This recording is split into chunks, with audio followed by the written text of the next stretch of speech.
Hello, Steve. How are you, sir? I'm very well. How are you, Mark?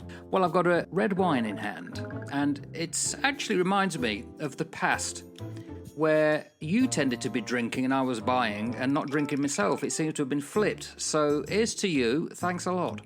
I tended to be drinking. Goodness me, that's such a terrible thing to say. But looking at the wine that you held up there, it does have the look of something like a nice Merlot, possibly 2022 vintage, maybe even something like, looking at the colour, looking at the way that the wine clings to the glass as you were swirling it around, they're the Vicar's Choice. Ah, am I right? You're absolutely right. And you could tell you were an ex-cop. I only showed you for 5 seconds. You remember all of that. Of course I do. Unbelievable. Of course I do. It's all about attention to detail, Mark. Well, I never had that. Attention to detail, mate. Anyway, attention to detail, but how much do you remember of the details looking back almost more than 40 years, is it now? It is more than 40 years, mate. I'm going to be terrible at this. Life on board. You're going to be great. You're going to be so terrible. Good at it. Life on board a naval warship in the 80s. Can you remember what it was like? And not the good, we're talking the not so good. The good and the not so good, or the not so good and the good? I thought it was the not so good, but if you want to do the good, then that's fine. We'll go for the likes and the dislikes. Let's go for the dislikes. We'll start with the not so good. I guess one of the things that I first thought when I went on board my first warship, which was down in Plymouth, and it was HMS Apollo. It was Apollo that was alongside, and we did a ship's visit, and I thought to myself, oh my goodness, I do not want to go on a Leander-class frigate, ever. That's not what I want. So what I really want is we then went on to, I think it was the Boxer, actually. I think the Boxer is just coming into play. Right. And so the Boxer was like 22, wasn't it? So broadsword class. Yeah. And I went on the Boxer and I compared that in my mind with the Apollo. And I thought, yes, I'll go on a broadsword class frigate. And I ended up on the Charybdis, Leander class frigate of the same ilk and the same vein as the Apollo. So one of the things that I think that really caught me first was just how cramped everything was. Oh yeah. You know, you would walk into the mess deck, and the 3 beds in the mess deck, the 3 bunks, were collapsed to make more seating room for all of the lads to sit in, which meant that if you were in the bottom bunk or the middle bunk, you couldn't go to bed until all the boys had stopped drinking and had decided to get off your pit. And that was horrendous. Yep. As one of the young junior lads living in said middle bunk that was collapsed and used as a backrest for everybody. That's why everybody wanted the gulch, the little bit. Yeah. Because you're slightly away from the main area. Yeah, and I can remember being in there at 16 years old, just having to sit there while these had been old salty sailors were watching porn on the TV, drinking their Courage Special brew, smoking, fibbing, swearing, and thinking, I just want to go to bed. Would somebody please move? And then when you did ask somebody to move, they looked like you were asking them to give them contents of their flipping bank account or something. It's like, who do you think you are, you little twat, asking me to move? It's like, well, I do want to go to bed. I've got to be up at midnight, and it's now 11:30. Yeah, that was pretty poor. And the conditions were, in fact, poor. Let's be honest. We put up with them, but, I mean, nowadays, you wouldn't put up with it. Well, I suppose you would for a while. No, the conditions were crap, mate. That's the way it was, wasn't it? And I guess by comparison to the Second World War, our conditions were great. Absolutely. We lived like kings. And by comparison to the Victory, they were fantastic. You know? So we lived. Yeah, exactly. We didn't have to have been bite down on a bit of rope before while they sawed your arm off with a blunt cutlass. My first ship visit was fun enough. I couldn't remember the name of the ship when we talked about this. Someone posted a comment. It was the Salisbury. Oh, yeah. F-32. It was at Jupiter Point. It was the training ship when I started. It just got there, 1980. And I remember we rowed out and it was anchored there. We went on with a sub-lieutenant. It was pitch black. We went down. It was like a ghost ship. And to this day, I don't know what the point was. It was just a dead ship. And we went in and I thought, you've got to live on this kind of stuff. It was horrendous. Yeah. And my first ship was the Aurora and then the Charybdis, both Leanders. So I kind of think it got me ready for those types of ship because it's not too dissimilar. I think the galley was slightly different. In fact, I remember going onto the Ross Sea in Gibraltar and I was amazed with the galley how it worked out compared to the Leanders. Very odd conditions. But you're right, cramped. And of course it's moving and people coming and going. There's hardly any silence ever. In fact, the quietest was when we was in harbour and everyone had effed off for Christmas and I was on a skeleton crew. And then it is weird. It's like a ghost town. It's bizarre. So yeah, I agree with that one. The cramped conditions. The blue pussers mattress covers that you had to unzip and re-zip your flipping sleeping bag into, and made of that blue horrible material. Yeah, you unzip and shove your sleeping bag in there, zip it all back up again. I'm not a smoker, and it was the smokers. They're going all over there having their... Oh yeah, well you get up in the night and there'd be somebody sat there having a smoke who'd just come off. They'd have opened the fridge. So you walk into the mess deck and it's pitch black. First thing you do, go to the fridge, open the fridge, white light everywhere, get out a tinny, light a cigarette, everything comes to light, all illuminated. And if you were one of the youngsters that was sat in that mess deck area, it was like, oh, thanks for that. Why don't you just come and shine a torch straight into my eyes?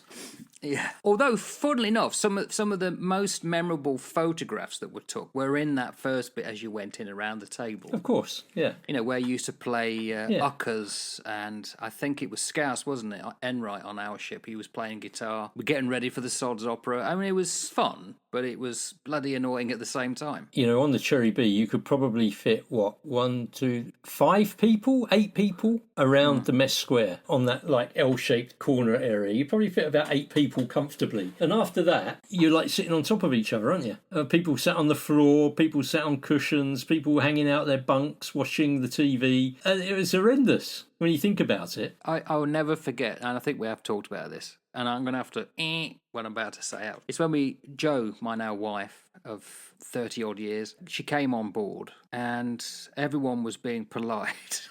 I forget who it was. I'd love to think. I think I know it was, but I won't say just in case it wasn't. And we all try not to swear. And someone said the F word, and he went silent. And he said, "Oh, I'm sorry. I didn't mean to say that." And Jo, my wife, was good enough to say, "Oh, don't worry, don't worry." He said, "Yeah, I feel such a..."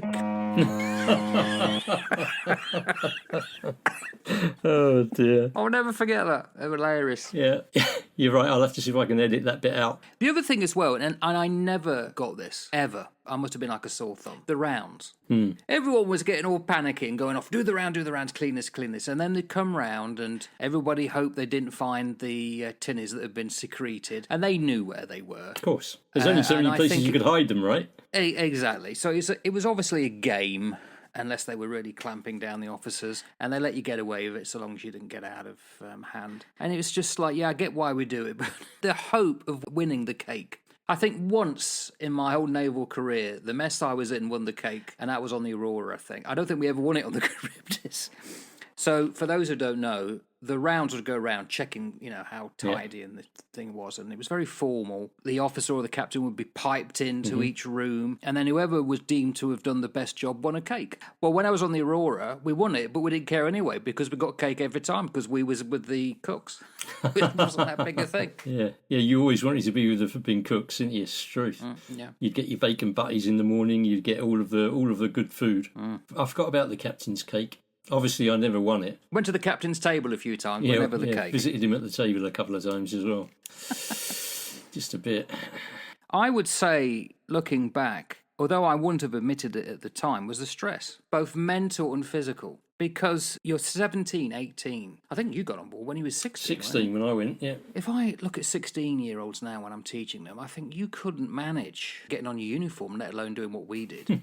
But to be in a war zone, in the heat, a long way from home, bad weather, you're tired, on watch, that was stressful. It was stressful, Mike. It was. Whether you recognise it at the time, you think about the hours on watch, you think about the quick shifts, the change rounds, the going on middle watch, coming to bed, getting to bed at sort of 4:30 in the morning, then having to be up again 3 hours later. That was always a bitch. That always used to really do me in, coming off the middle watch and then having to be up again, turned 2 by 0800. It was like, what a twat that was. You no sooner got to bed than you were up again. And the pressure that you got put under to make sure that everything was right, you were always being jumped on for something. Always, whether you... you were, you mean?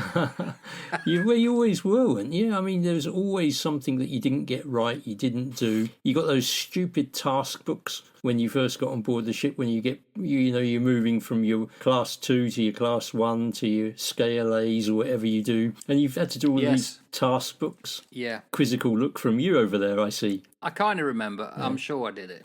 I've probably still got some of the task books here somewhere. You probably do.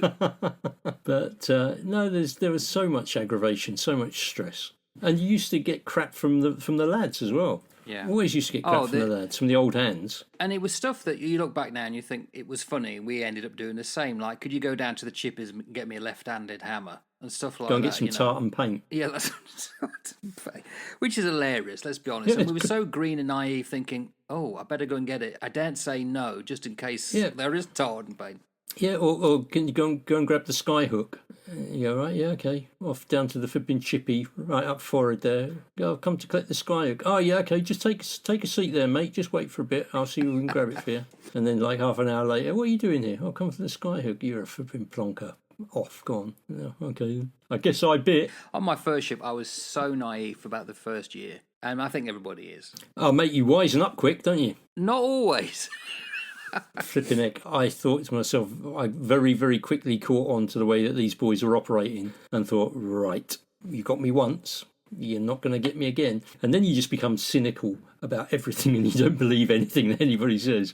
And they can tell you something that's actually Gen, and you're like, what, Gen dit? Is that a Gen dit? Yeah, absolutely. So, safeguard. That happened to me on the Aurora, and I won't mention the name because I know he's still around. He was a right, see you next Tuesday. Or so I thought. In the mess, he was always ribbing me. But when I needed him, when I got drunk and I was not anywhere, he was the one who brought me back to the ship, made sure I was safe. Because I never had that as a kid. Yeah. So I realised, it's just camaraderie. It's just a way of venting steam. And I think, looking back, that must have been quite a unique moment to have gone through, that I suddenly realised it's not against you. It's to toughen you up and to also make sure that you can succeed in that world, because it's a warship. It is a warship, and I don't think you should ever forget those sorts of things. You're not going on a cruise.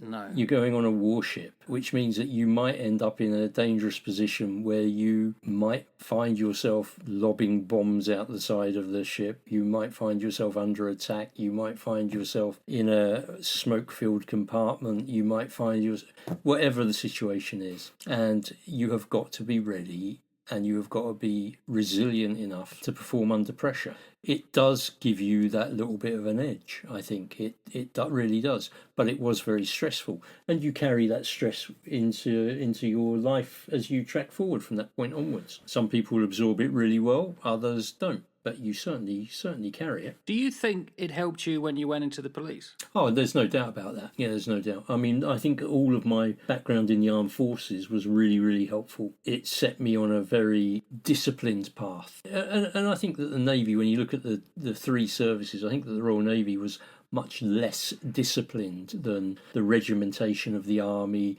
or the whatever the RAF do. Who knows what they do? They just mince around, don't they?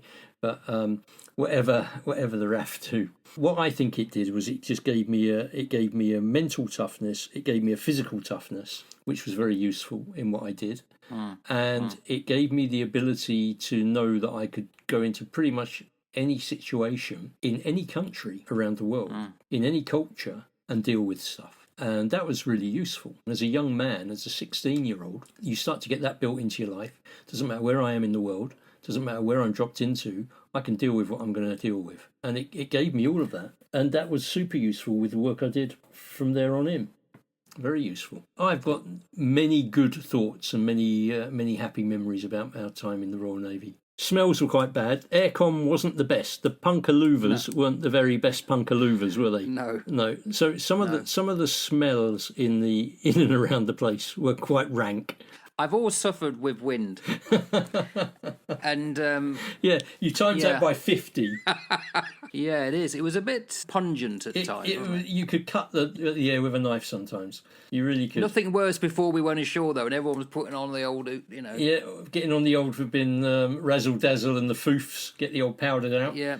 But no, some of the smells were quite pungent, and you'd often get the things like the aviation fuel. So if you had if they were doing helicopter ops, so we were pretty much below the flight deck on the Charybdis, and you'd get the AVCAT, the smell of the aviation fuel coming down. You get the noise of the helicopter landing on top of you. Yeah, all of those smells and the sounds, coupled with the sounds, I don't think I'll forget them, to be honest. I always remember the kloop of a kind of an air bubble or something hitting the side like a wave. Yeah. That was quite regular. And as you say, it was the sound of the screws. Yeah. All the time, or the humming of the pipes above you. Yeah. And it was true. Someone said, "Oh, you wait till you get home after a long deployment, and it will sound strange," because it is. Oh, it is, because totally. there's no sound. No, there's no sound at all. And when you are asleep, the top of the screws with the sounds that were coming through, and it wasn't just the sound going of the screws going around and the props turning, but there was the vibration that would run up all the way through the ship as well. And one of the things that you could always guarantee is that at about 11 o'clock at night, when everybody's got their head down, all of a sudden there'd be some officer of the watch who would decide to do some stupid manoeuvre and hit both screws on at different speeds, one going in reverse, one going forwards, so they could do a sudden turn, and you would hear across the mess deck various expletives flying out as somebody was thrown out of their pit or something like that. Yeah, because you had this little thing, one little thing that you could put up to stop you rolling over, as if. Yeah, a little bar. Which just, all that meant was that you got been doubled in two as you went out. Yeah, it didn't stop you. It just bent you into a V shape before you got launched into the middle of the gulch. That's the thing as well. I put down accidents. My God, going down the main drag of Eleander, and suddenly you're in midair. Yeah, because the ship dropped. And then suddenly you know it's going to come back up again. Oh, and the pain you bang into... Because warships, back then, a lot of sharp stuff sticking out. Oh, gosh, yeah. And what do you call them? Valves. Dials. Yeah, and all valves. The valves and everything, yeah. Unbelievable. Yeah, we used to call it goffer hopping. So you'd go goffer hopping. So in the on the Type 42, on the Stretch 42, you had a very long, because you had a port and starboard waist that then went round into the point right up to the forecastle. So you're able to go down either side of the ship internally, and then you'd go into the sharp pointy bit towards the forecastle, into the flat. And you could stand at the joining of the port and starboard side, and then you could see how far and how high you could jump and how long you could stay in the air as the ship was going up and down. So you would launch yourself as the ship went down, so you went up, and then you'd wait for the ship to come back up. You'd see how far you'd travelled and how long you'd stayed up before you hit the deck again. And you're right, you hit the deck and it doesn't have to take it out on your knees. But it does. But it was good sport, bit of fun, goffer hopping. Back down in the mess, I guess. A positive and a negative. It's the mateship. Yeah. So you make good friends, lifelong friends that, as we can testify, after 30 odd years of being separated, as soon as we got back together again, it was almost as though those years had never happened. I hadn't seen you but a week ago. But there were people down there that had the most annoying little habits that it's just like, oh, this guy's getting on my effing nerves. So it's touching of the face or whatever. And I suppose the longer you're away, the more pronounced that becomes because you're seeing it all the time. And again, that's just stress. Just the annoyingness of other people, I suppose. The annoyingness of living in such close proximity to so many different people all the time. So one of the things that probably I have found is that I like my own space. I can remember when I came into the police, it was like, you're going to be back in a barracks. And I'm thinking, I don't want to be back in a barracks. I want my own flipping room. I don't want to be sharing a room with anybody else. I don't want that close proximity.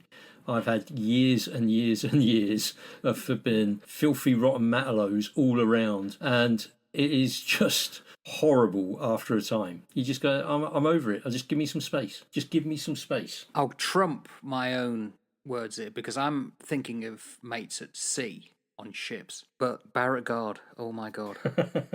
Nothing has ever been developed or devised that could be so soul-crushing as that. And then having to shack up with a load of people who are on duty in that long room and you're staying there and you've got your proper uniform on, regardless of the weather. Yeah. That was appalling. That was annoying. No, barrack guard was not the best of duties, was it? No. Unless you wanted to be an MP, a naval provost, wanted to be a regulator. Yeah. I went out with them a couple of times and they were actually hilarious because they knew where to go around Plymouth and suddenly turn the lights off, go where a load of parked cars and suddenly put them on, seeing who was shocked in the car because they were doing stuff they shouldn't be or whatever.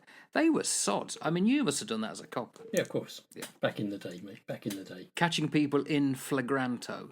Well, there's a few times that happened. That happened on the shore establishments as well, with some of the young wrens, where you'd go around at Mercury, where this was back in the day when the wrens were still separated from the lads, and they were called wrens. So that's why I'm referring to them as wrens, because that's what they were. And you go around, do the rounds as a hooky, and you would open up a cupboard and you'd find some young wren there being dallied with by some young sailor. Yeah, come on, out you get, put it away, son. Come on. Yeah. You, Doris, get back to your mess. Off your head. Yeah. Go back to the fire hydrant. But gosh, yeah, there's lots of things like that with the girls. What other things really caught me? So, in terms of accommodation, the claustrophobia, being closed in, I found some of the setting quite claustrophobic. I was always very pleased that our duties gave us the opportunity to get out onto the bridge, get out onto the upper deck, get out onto the signal deck, the flag deck or whatever, and to be able to breathe in some fresh air and actually feel the brine in your hair as you stood out there on the upper scupper. I didn't like the being locked down below so much. I was really quite keen to be on the upper scupper. I never had that, fun enough. I never struggled with claustrophobia. I didn't struggle with claustrophobia. I think I just preferred the outdoors. I preferred being outside than clagged in. I'd rather go and sit on the flight deck with a cup of tea than sit in the mess with a cup of tea. I'd rather have sat on a bollard out there watching the ocean than being sat down in one of the lower decks. I know what you mean, and we were lucky being on the bridges, of course, and on the flag deck, because you saw some beautiful sights. There's no doubt about it. Absolutely. Yeah, no, it's fantastic. So I think that being closed in, and it's particularly when you were locked down in one of the MBCD states and everything was shut down. While I didn't dwell on it, there was always there at the back of my head, what happens if this thing goes over? How would you get out of it? You know, where would you go? Everything's upside down. And, I don't think you would. Yeah, horrible thought. That never crossed my mind, although, fun enough, that time going across the Bay of Biscay, and I saw one of the RFAs, I think it was the owner, go so far over that the actual mast, the little bit it had, touched water. I thought, oh, geez. Really? That was an horrendous sea to go across. So I've been in some pretty rough seas, but I'm very pleased to have come through them very well. You did. I did indeed. There's no ticking of the eye there at all, is there? What are you saying? My next one, I stand to be guffawed at. I know that. And this is something I've struggled with all my life. I thank God, Steve, that you came back into my life back in 2020. Of course you do. So, radio operators were a breed apart on the ship because we could string sentences together in a way that you'd form a paragraph quite well and be understood by other radio operators and certain people on board, but not everyone on board. And unfortunately, it was a case that it was quite a low intellectualized environment. And I'm not talking thick. There were some very clever people on board, but they would never read a book. They certainly wouldn't read a book that I was interested in, like history or philosophy or something like that. So that made it much more difficult because you're going on month after month after month away, and can you talk to someone on a thing that's not to do with, I need my tabs, and who's that Mrs., and who's screwing who in EastEnders? We managed to find quite a few of us, actually 2 or 3 of us, who could have a conversation about stuff that wasn't to do with the usual kind of stuff that you get in life. And I'm not saying it's wrong, but I just wanted something else. Yeah, and you're right. I mean, it's certainly not wrong. It's just the environment. But if you happen to be put in that environment and you've got more in your own thinking, and you're sat in an environment where they only want to go from 1 to 5, and you're interested in going from 5 to 10, then you've got no one around to do that. And that is really challenging. And it's the same today. I could go to a boozer and I could sit in a pub with a group of blokes, and they might be talking about stuff which I would put in the 1 to 5 bucket. And while there's nothing wrong with any of that, that's great. I'm wanting something else. I'm wanting a little bit more conversation. I want a little bit more depth. I want a little bit more critical thinking about it. I want a little bit more analysis of what we're talking about. And so you sit there going, flipping heck, this is droll, this conversation, isn't it? And when you're drollery. Yeah, and when you're stuck on a warship for 6 months or 7 months or however many months down the Middle East or wherever you are, and that's all you're getting day after day after day, it's like, oh, please shoot me now. Come on. This is horrendous. Yeah. And it doesn't take much to stand out as being different. No. It really doesn't. You don't have to. You just have to be able to string a sentence together for some things, and it's like, what does that word mean? I can remember when we went to Djibouti. Beautiful place. Beautiful place, but French, right? French colony. Yeah. Yeah. And so I could speak a little bit of French, and so of course we got off, and somebody came up and said something to me in the lingua franca, and so I responded to them, and some of the lads looked at me and went, "What was that you said?" I said, I just asked, where we could go and all this. And they went, well, can you speak that foreign stuff, can you? Can you speak that language? And I'm like, yeah, it's French. I learned it at school. This is like schoolboy French, but I could still remember it. And because, I was only just out of school, so it's little wonder I could still remember it. And they were gobsmacked that I could speak this foreign stuff. And you think, so, well, yeah. So you didn't have to be able to do much to be a little bit different. That caused a problem for you. It did. I couldn't help but stand different. I could converse at any level with anybody, but it was tiresome. There was no one on the Brazen at all, apart from one guy, that I could say that we would have a similar kind of interest. Yep. On the Cherry B, there was 2 or 3 of us, probably 4. The Aurora, I was on there 3 years, and I don't know whether, in fact, what began to happen is the new set of people started coming through of an era different to the older guys who were probably in their last 2-3 years of time at sea, and it was that natural sea change. It got better, but it was one of the reasons why I wanted to come out, because it was just doing my head in, absolutely doing my head in. But that's not to say that I felt any better than anybody else. I'm not trying to think about being superior, not at all. But it was something that I was starkly aware of. That's just the way it is. Yeah. And you're right, it's got nothing to do with being superior or thinking that you're better than somebody else. It's just different interests, right? I guess there's a certain type of person who would go into the armed forces. And I always say that I was a non-academic individual, so I did what all non-academic individuals do. I joined up. And that was pretty much the way it went when I was at school. You were either going to go on to A-levels and university, or you're going to go and work in a retail shop somewhere, which was never going to be me, and university was never going to be me, or you go into the armed forces. So then you choose which one: Army, Navy, Air Force. Navy for me was the one that I plumbed for in the end, but I was never ever going to be academic, so I did what non-academics do: joined up. But even though I was a non-academic, I could string a sentence together. And I still read, and I read books before joining up and all the rest of it. And I had interests which were probably not military aligned or not typical for a young fellow who's going to go into the military, like yourself. Same. Yeah. I left school, no qualifications. I thought that the food was a challenge at times. All right. I came from a very traditional upbringing in a very small village where I had a lot of good quality home baking. There was no for being going down the shop and buying pre-made pies and all the rest of it. It was home baking and really, really good stuff. And so when you rock up at the galley with your metal tray with your 3 slots in it to your duff and your whatever you could fit into the other 2, I think that what the lads did was fantastic for the amount of people that they were cooking for.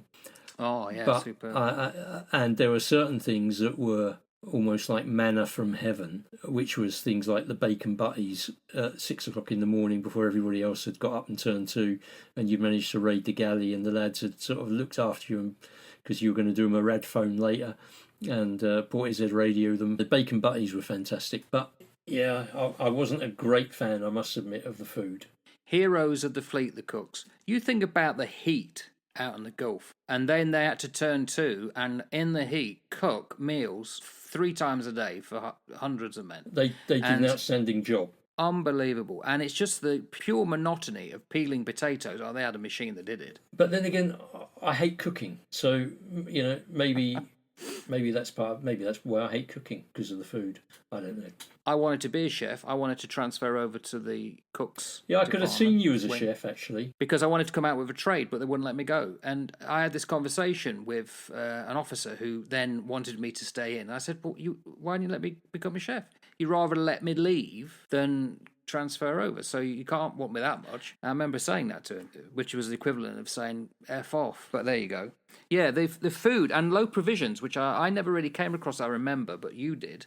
Yeah, well, we ran out. We ran out down the Gulf, and we had huge flipping problems, punch-ups in the galley, all sorts of dramas. Yeah, Amazing, isn't it? That was a bit of a nightmare running out of food. One of the nicest things though was when you'd get alongside in a foreign port and you'd get fresh fruit come on, and for a few days you'd have like fresh fruit coming into the system, and you'd be like, "Oh, this is amazing."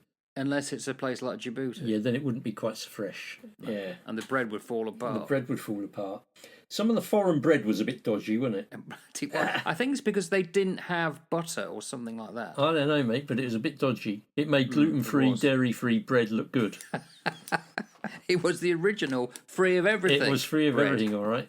Yeah, including taste. Yeah, absolutely. So it was the work schedule, as you said, turning to watches. I actually, on the Charybdis, remember having quite a long stint of days. I don't know why that was. They either thought, we're not putting you on watch because you're useless, or you deserve it because you're so awesome. I don't know what it was. But I had days, I remember having an argument with someone, said, you've been on days for ages, it's about time you got back on watch. And when I did go back on watch, it was weird. Wasn't there a position that you could get, which was like, I wanted to call it something like the day runner or something like that. There was a position that you could get put into where you came off the watch system. You became a day hand. So you'd turn to at 8 o'clock, you'd finish at 4 o'clock, and you'd do that for a period of time, and they'd try and rotate people round into that. That must have been it. Yeah, and so how did you get that? Well, I think it was, whoever you were mates with. If you were mates with a Killick, you were probably good mates with Terry at the time. He probably put you onto it. Yeah, I'm sure that you could. You'd go up to the MCO, the main communications office. You'd run signals. You'd do all these other bits and pieces. You'd grease the things. That's right. You'd turn to different parts of ship. You'd get involved if there were stores and all of that sort of stuff. So you might have to hump a few flipping stores. But yeah, there was definitely a provision for that, where you do it for a fixed period of time. Did you ever do that? Yeah, I did. And there's also like the dining hall party that you could get put into as well, wasn't there? DHP, which was... I hated that. Yeah, that was a bit of a nightmare at times. It depended where you did it. If you were like senior rates mess dining hall party, that was better than junior rates mess. Junior rates, and you end up doing the washing machine. This strange thing that you pull up and you'd slide in all the plates and then you had to put it down and it would steam it and all that. Yeah, that's right. And more heat. That was quite an entertaining gig sometimes. I did DHP. I got put into the dining hall party on my very first ship. Within the first week of being on board, they shoved me straight in the dining hall party. And that was a real shock to the system because I thought, I've trained here. I'm the top qualifier at Mercury in signals, and I'm washing dishes. What's all that about? It was horrendous. It was a lesson in humility. That's what it was. It really was, and I think that's one of the things that I hated about our work roster is that you trained to do signals, and you spent so much of your time chipping paint, scrubbing decks. I didn't join up to be a seaman. I joined up to be a signaller. And why am I flipping having to do all of this crap, all of this cleaning? The cleaning duties used to do my head in. I used to hate them. Absolutely hate them. It'd be terrible. And there was do you remember the big buffing machine that you have to do the officers? Yeah. That weighed a ton. Yeah, and the MEP. MEP it was called, wasn't it? It was the polish. MEP polish, this clear polish that you'd shove all over the floor, over the tiles, which you'd then have to scrape off the next week with a bit of Brillo pad or Scotch Brite or something to try and actually get off. And you'd look at your hands afterwards and all the skin was flaking off your hands. Now I think to myself now, the amount of being chemical, toxic stuff that has probably gone into the system as a result of all of that crap. Yeah. Terrible. Absolutely. Terrible. It's funny enough, I kind of look back at those days and I think I must have been in a haze half the time because I don't remember half the stuff and I just seem to have gone through it almost like in a tunnel. I just focused ahead, smiled as much as I could. There were times where I was just pissed off, no doubt, but it's like I don't remember half the stuff that was happening around me. Well, I don't think you do, Mark. I think you're right because if you remember, every time that you got on board your ship, you'd be looking forward to the time that you're coming back. So you go out on deployment and you'd have your ROMPhed chart, wouldn't you, or your days to go chart, and you'd just be ticking it off. on the old buggery board that you'd pin all your stuff up on, and you'd just be ticking off the days to go.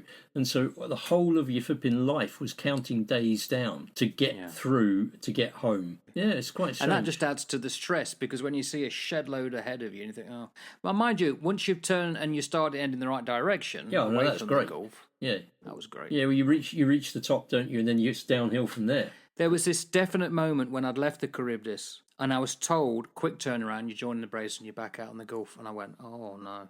And I'd already had my notice in. And I'm convinced to this day they did it because they knew I had my notice in. It was a very quick turnaround back onto another ship to go back out there. And it just made me want to leave them all. In fact, what I was like on the Brazen, if I ever meet somebody who remembers me on the Brazen, I must have been a right miserable fucker. Because I wasn't in the radio operators mess, I was in the stokers. You felt as though you didn't belong. They were all right. Well, that was the same with me on the Manchester. I didn't live with the signals guys. I lived with the Royal Marines in the gunners mess. I was the only Matalo up there with the. You fitted in though, didn't you? Oh yeah, of course I did. But I didn't live with the boys that I worked with, and so I never became one of the lads in the way that the lads were. So when you had to turn to clean out stuff, did you? Did I turn to? Did you go to the radio operators, but then you didn't? Sometimes. And then the radio operator said, "Where were you?" You said, "Well, I was with the booties. The guys." I was doing this. Yeah. I did exactly the same. Well, you had to. I didn't do one clean ship. Good lad. Well done. Very proud of that. No, that's a very fine achievement. It's a very fine achievement. It is very, very different, mate, when you're involved in all of that stuff. But getting back and heading back home was a really good feeling. It was a really good feeling. I always loved channel nights. Yeah, they were good fun, weren't they? The worst one was, and I stand to be corrected, I think again it was on the Aurora. We had to wait in view of home in the Sound after months and months away because we were going to come in properly. We got there early, we anchored up, and that was hard. Yes, yeah, you sit and you look at the lights dangling in front of you and you're thinking, oh my goodness, just over there, I can be home and I can be back and get my feet on the ground and actually get involved in what I want to be involved in. But I do think that the Royal Navy just did a lot of this stuff just for kicks. When I came back from the Gulf in '88 and I left my last ship, which was the Manchester in '88, and they said, right, you're off on a course, you'll do your course, and then you're looking at probably a couple of years shoreside, you'll be all right.